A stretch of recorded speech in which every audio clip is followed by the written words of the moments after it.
in my head, okay, well, you're leveling with your stabilizers, you're twisting your frame, you're flexing your floor, and your toilet leaks. Because now that, I don't want people to have that experience. He wasn't aware until finally the stabilizer broke. But he probably never connected that your toilet's leaking because you've been flexing the frame, because they're not made to have uneven pressure. The weight's supposed to be on the tires. Welcome back to the RV Queens podcast, where we're all about women making money on the road.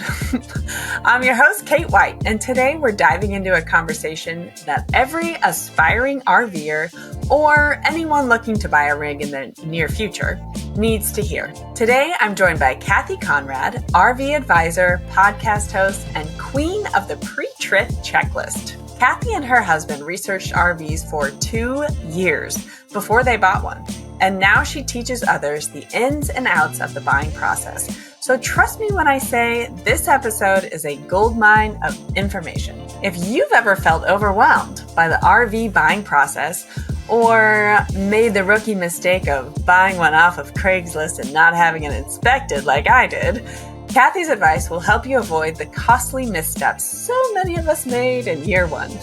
Today, we'll talk about the real reason Cathy started her consulting business, the crazy things she sees people doing at campgrounds that you should not do, why you should rent an RV before you go all in, and how to protect your rig like the investment it is. If you're in the early stages of RV life or want to keep your current rig in tip-top shape, this episode is for you. So grab your coffee and let's roll. Cathy Conrad, welcome to the RV Queens podcast. Where in the world are you this week? Hi, Kate. Thanks for having me. I am right outside of Boise, Idaho. And you've been there for a while. Yes, too long. We'll get into that story in a little bit. So I do love to start interviews back before you were RVers. I mean, it's been a few years for you. Before becoming full-time RVers, you and your husband were tent campers. Props to you. I've never actually been a tent camper, so I think you're a special type of person that likes to wake up soggy, but that's fine. Someday I'll get to that level. But you researched RVs for 2 whole years before buying one. And then you guys were weekend warriors for a couple of years before you sold your house and you went full-time in 2021. So first of all, I have to say congrats on being the most well-researched RVer that I've had on the show. And second, because you did so much research, I have to ask what RV model you ended up with and why. Outdoors RV. It's a small manufacturer in Oregon, in La Grande, Oregon, and people don't know about it. They're kind of a great hidden gem of the industry, I think. And so the people who end up with outdoors RVs are the people who have done a lot of research because they stumble upon them, right? And go, oh, wow. Oh my gosh, now I need to go on a research rabbit hole. Thank you for that. Now, my other question about this research period of your life was, what was that final linchpin that made you shift from being weekend warriors in your RV to full-timers with no house to go back to? At one point, when we both worked in the construction industry, which was one of the first things to go downhill.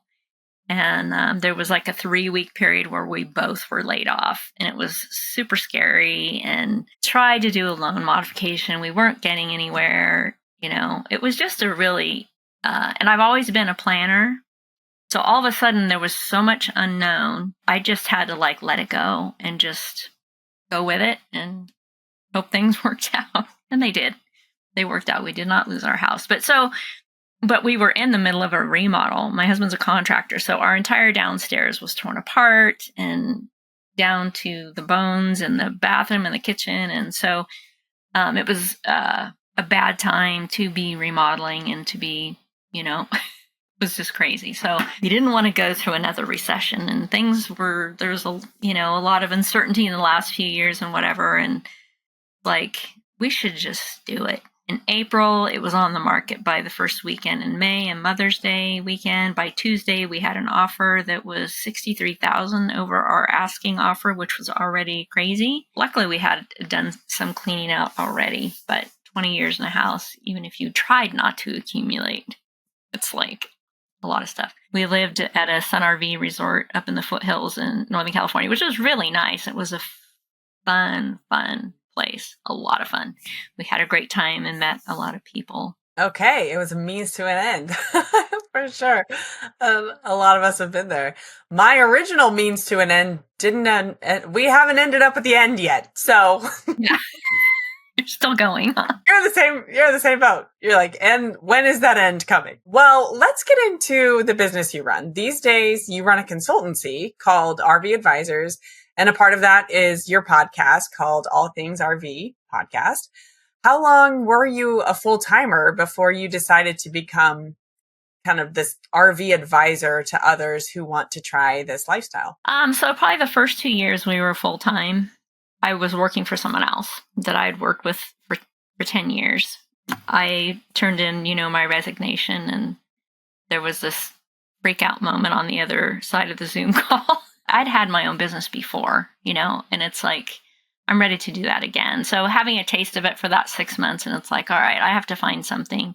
First of all, I want it to be something that I'm really passionate about and that I love. I'd like to help people, be of service to people in some way, and make it a small business. I really don't want to work 50 hours a week still. I'm ready to back off a little bit and have a more balanced life, and to be able to do something that I could do in the RV so that when my husband does retire, I could still continue to have my business and do it part-time, make some extra money, and help people to have a better RVing experience.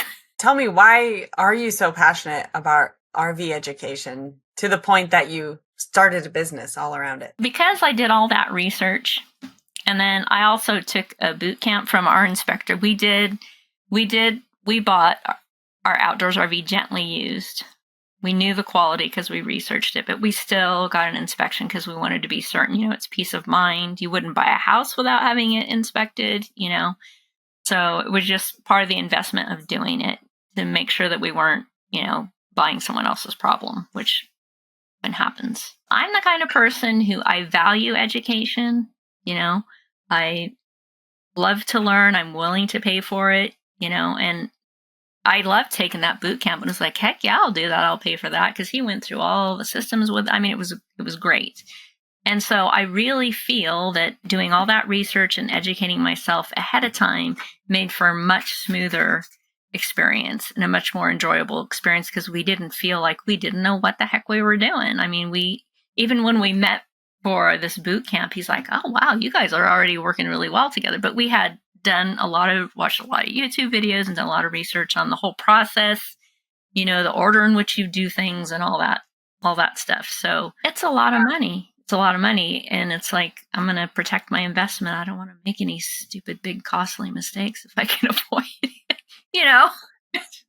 Yes, I do know. And man, I wish I would have known you about 3 years ago when we were shopping around for an RV. Oh, Lord. So hadn't intended to tow and all that, but I thought, you know what? If there was an emergency, I would rather already know how to do it than try to learn in that moment of stress and whatever.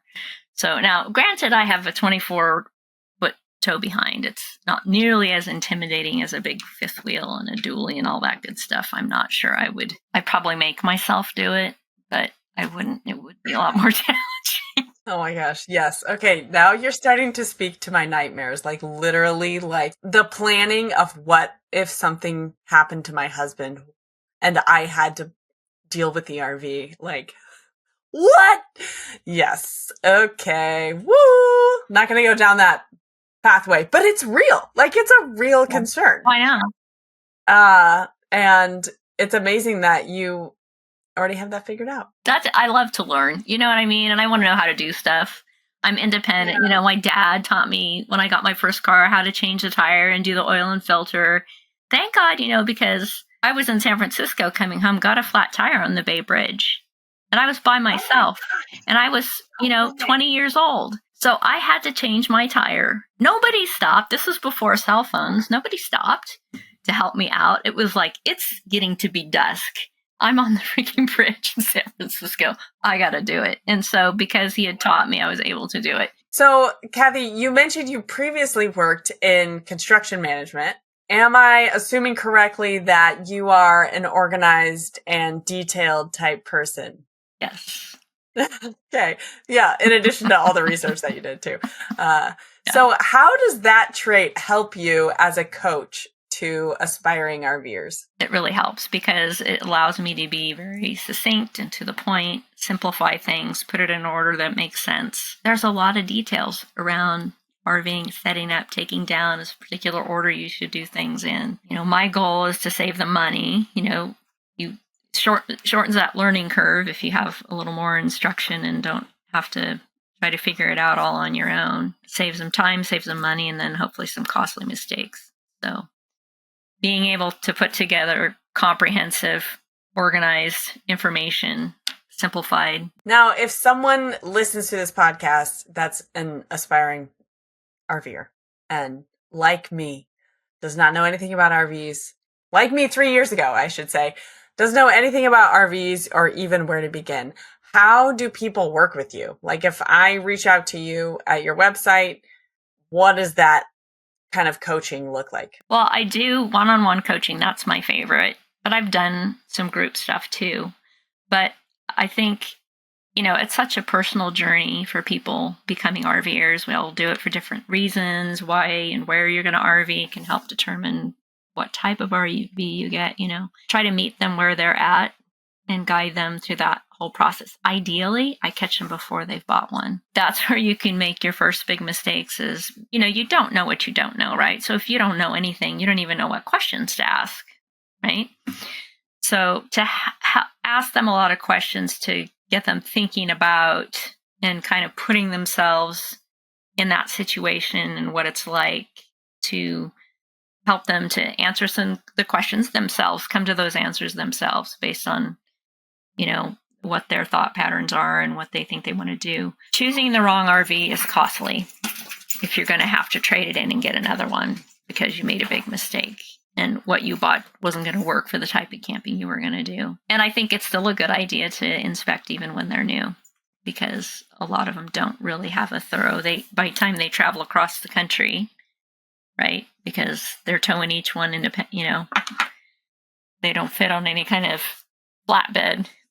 Or dragging them across the country as fast as they can, and things fall apart. And some places are not that great about putting them back together. So I think we've hardly gotten on the road. Now there's all this stuff that's already wrong, and we got to fix it before we can go out. And you know what I mean? And it's just, I think it's important people understand that it's not like buying a car. It's important that they understand that, that's quality wise, right? Cars are robotically assembled. RVs are put together with low skilled labor. It is not an electrician running your electrical. Okay. It's a spaghetti mess in there. So I know I've told you this story before that we bought an RV and truck combo off of Craigslist. We didn't know anything about them. We didn't even know you could have an inspector. We just didn't even know this was a thing at all. 3 months in, it was such a hot mess that we sold that private sale. We fixed all the issues that we knew about. We sold it, and then we bought a new camper from the dealer.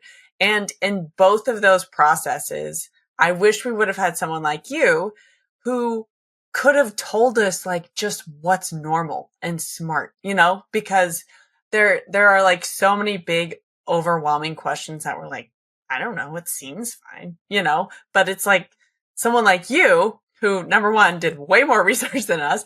And then number two is bought RVs before and the process and the pitfalls. I wish even when we bought from a dealer, you go in when you're signing the paperwork and the guy across the table who's super nice and schmoozy and he's their finance guy. And he's oh, you'll probably want to add on this protection, won't you? Oh, you probably want the tire thing. In case your tires fall off, blah, blah, blah, blah, blah. You probably want the roof thing. And then you're oh my God, this costs us $10,000 more than we thought it would because we don't know what to say yes to and what to say no to. We don't know what's normal. We don't know any of this.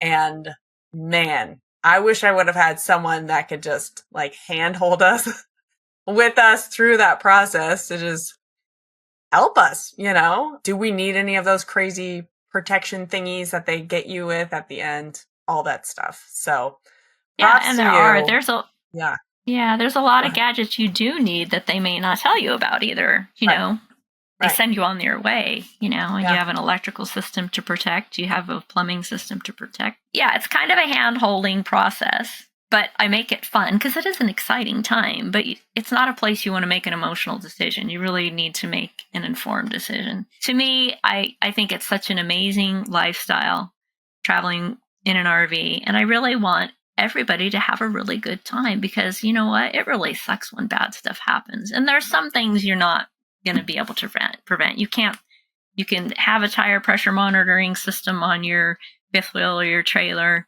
It's going to warn you about a lot of things, but it's not going to warn you that you just had a freaking blowout. There was no, yeah. All right. So what are some mistakes that aspiring and new RVers make that drive you crazy? Oh gosh, and when you're in an RV park, you see a lot of stuff. I'm often out there hiding, taking pictures of things not to do in your ball for cap, educational purposes. Sunglasses.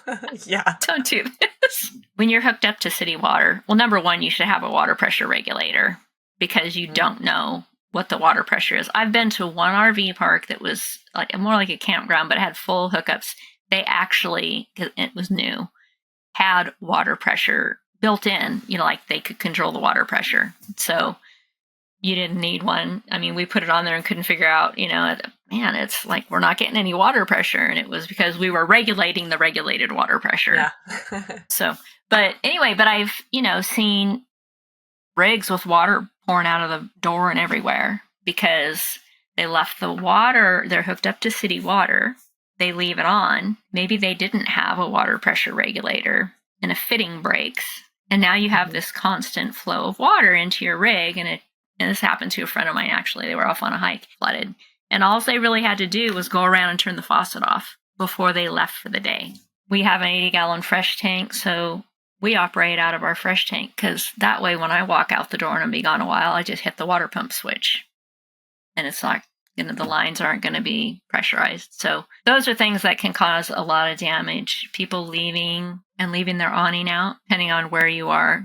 Here in Idaho, never do that because it just all of a sudden, I don't even take a walk with the dogs and leave the awning out because you never know when the wind's going to pick up. And I've seen awnings wrapped up over the top, and that's a really costly one. I saw a lady one time leaving the campground. She was in a Class C driving by herself. Her awning was out. And I'm driving towards her and I'm like, oh my God. I jump out of my car and I'm like, stop. And she's like, what? I'm like, your awning is out. And she's like, oh my God. Oh, no. Oh, so she thought she had put it in. Yeah. Have you seen I don't know if it's a TikTok or an Instagram reel, somewhere someone has captured this video of on the freeway RV driving with the slides out. Yes.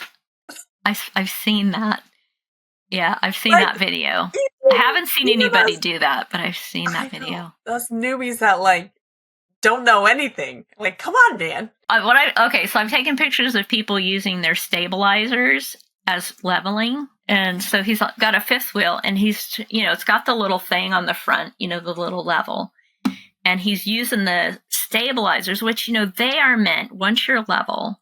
Okay, people who are new, once you're level and you've chalked your wheels and level side to side, if you don't have automatic leveling. If you have auto leveling, good on you, because what a convenience. I don't have it. So I have to level manually. We use the Anderson levelers. Level side to side and then front to back. And your jacks you put down just to keep it from moving around, just to stabilize it. So I see them out there raising one side, then the other, and I see it's like, so it broke, right? So he broke the stabilizer and he still was not level. And I'm like, you want some boards or something? No, I don't even have any, it was just like, okay.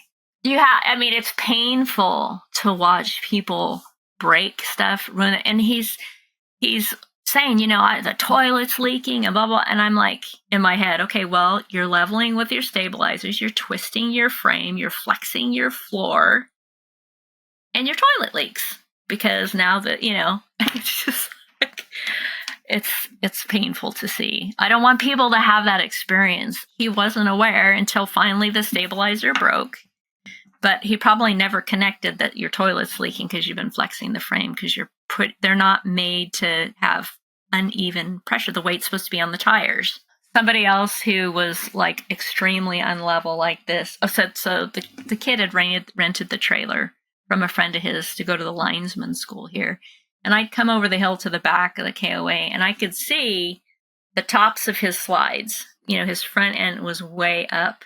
And again, they were using, I don't know why they never lowered the tongue jack, but they were still you could tell that also the jacks were being used. But it was completely unlevel. Yeah, it's painful to watch, and the dollar signs are going off in my head. Like, okay, well, that's going to cost a lot of money. I will look forward to that series releasing from your maybe like an email newsletter, something. That was exactly what I was thinking about. It was just a newsletter of what not to do. Oh, man. Okay, so Cathy, what's your number one piece of advice for someone who comes to you and says, I want to sell it all and be a full-time RVer? Rent an RV. Rent one. So that's the advantage to having tent camped. I already knew what it was like to camp, and what that looked like to me was a more comfortable way to do it. Maybe try it out first before you just go full-time, like rent a rig, or there's places you can go. Like we went to a campground. They already had a pop-up tent trailer set up that you could rent. I'm like, oh, perfect. We were going to rent one. We don't even have to tow it. We'll just rent this one that's in place, Get an idea if you even like it, because that's a lot of money to spend. And everybody's different. I think you guys knew you wanted that lifestyle, right? Kind of was the lifestyle appealing to you. Okay, so what's your best advice to current RVers on how to protect their investment? Be an educated consumer. Learn how to set it up and take it down properly. Learn what maintenance needs to be done. And even if you're not going to do it yourself, at least you know it needs doing and you can hire somebody to do it, because, water penetration is like your worst enemy. So be an educated consumer. You want to protect your investment. It's a lot of money, and there's some really costly mistakes. The maintenance piece of it, that was another big learning of ours. It's like, well, every 6 months you had to do this, every 9 months you got to do this, et cetera, et cetera. There's a lot of little things like that just kind of help keep your rig in good shape, so that if you do want to sell it someday, it's just, well, you've got all this taken care of and in good shape, or just, if you want to live in it for a long time. And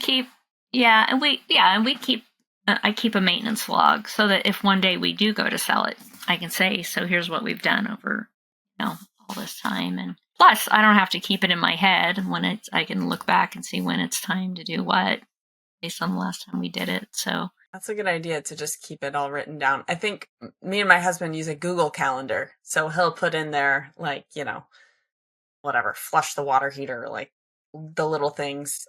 What's that thing in the water heater? The iron rod? It's an anode rod. Anode rod. Yeah, that one. The first, so the bad rig that we bought first, sometime within those first 3 months, whenever we owned that thing, someone had mentioned to us that we need to check that in the water heater. And I will never forget what that thing looked like. It was barely there. It barely even existed. It was like this super skinny little piece of like iron that was like all rusted and like nasty, and like so many pieces of mineral deposits and stuff were like flaked in the water heater. And my husband showed me, like the new one from Ace Hardware that he just got, the shiny new, like thick metal. And my jaw was on the floor. I was like, oh my gosh. Yeah. And there's like so many little things like that in RV life that I'm like, and that is why we take care of things.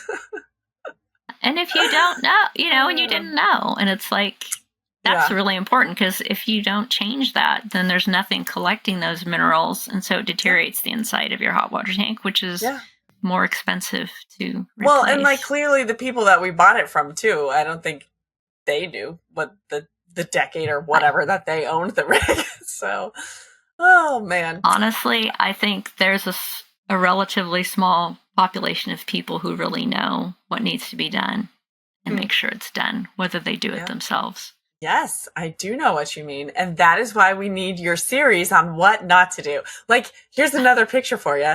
Compare an old, nasty, crusty anode rod and a brand new one. Yeah. And one in like medium shape. Like, here's what it looks like when you should replace it. No, and it's the safety stuff too around towing and weight and all that that's probably the most important thing, because you really do see a lot. You see the videos on Instagram and TikTok and that of accidents that are totally preventable. If number one, people had the correct truck, the correct towing system, which would prevent the fishtailing. But if you fishtail, you press the accelerator and you squeeze your trailer brakes. I mean, that's how you stop it. But most people are not going to know that. Hopefully you prevent the fishtail, but with the right equipment. We didn't know that trailer brakes existed. This is like, I can't believe I'm admitting this to the internet. We didn't know that existed for like the first year of being on the road.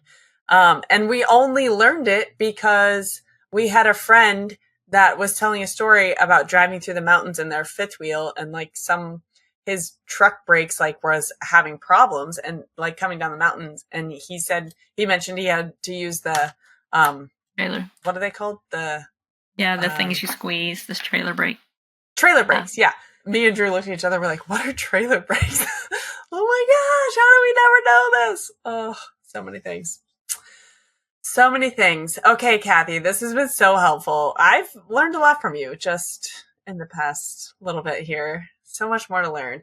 Go ahead and share with everyone where they can connect with you online, and then I will ask you my final question. I have a website, rvadvisors.net. So they have access to everything on there around my program and even my podcast and everything, or sign up for a newsletter. I'm on pretty much all the podcast platforms. That's all things RV podcast. So I'm on Spotify, Apple, iHeartRadio. And especially for those of you that are thinking about getting into RV life, Cathy is a great place to start. So this season, I have been ending my interviews with a round of 1-on-1 questions where I ask a question and we both answer it. So my question for you today has nothing to do with RV education. It's just a fun question. What is your favorite easy meal that you have been cooking lately in your RV? Well, crockpot recipes are super easy. It was really good. It was the fastest meal ever. It's a pot roast. You throw some mushrooms on there. You throw in a pack of brown gravy mix. You put in a cup of water. Cook it slow for 6 to 8 hours. So anything that cooks that long is going to be yummy, right? Mm-hmm. Yes. I like to barbecue and make salads and that sort of thing. That's really my favorite. I love making salads.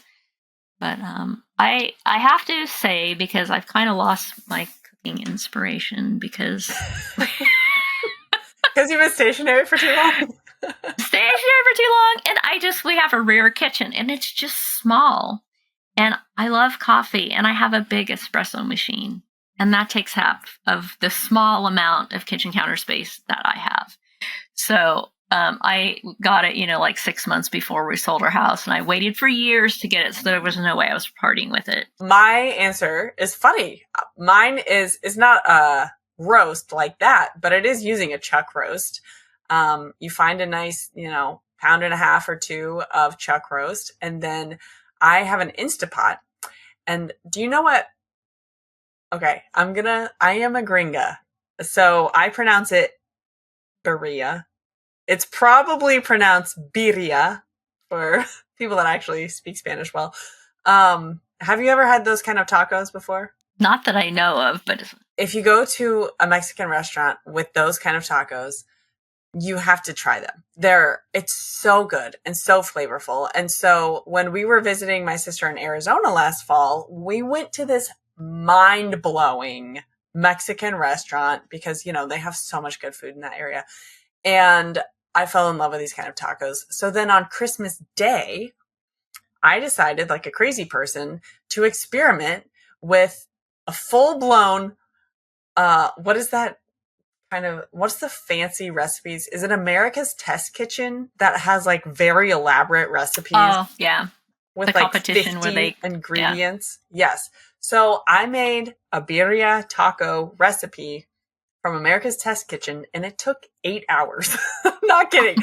So the point to me telling you all this is I found that they sell birria like seasoning packets, and you just have to throw it in an Instant Pot with the chuck roast and, like you said, maybe like a cup of water, whatever the packet says, just do that.